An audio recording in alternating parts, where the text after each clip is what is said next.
வெளிநாட்டு வேலைங்கிறது வந்து ரொம்ப கஷ்டமான வேலைங்க. லேபரா வந்தாவே ரொம்ப கஷ்டப்படணும்.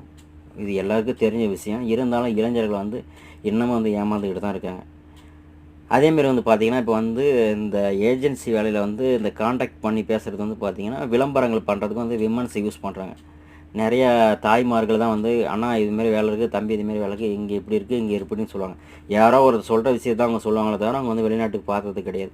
ஸோ இந்த சகோதரி சொல்றாங்களா, ஏமாத்த மாட்டாங்க, ஒரு பசங்களா இருந்தா கூட ஏமாத்துவாங்க, தாய்மார்கள் ஏமாத்த மாட்டாங்கன்னு சொல்லிட்டு தான், அவங்க வந்து அவங்க சொல்ற விஷயத்துக்கு வந்து என்னடா ஒரு என்ன சொல்றது, ஒரு ஜவுளி கடையிலே வந்து சகோதரிகள் நிக்கும்போது, அவங்கள்ட்ட என்னடா டீல் பேசுறது வைக்கிறேன்னு சொல்லிட்டு 85 சைஸ் பனியன் வாங்குனா 95 சைஸ் பனியன் கூட பரவால்ல குடும்மா அப்படின்னு சொல்லிட்டு வாங்கிட்டு வர பசங்க தான் நம்ம பசங்க.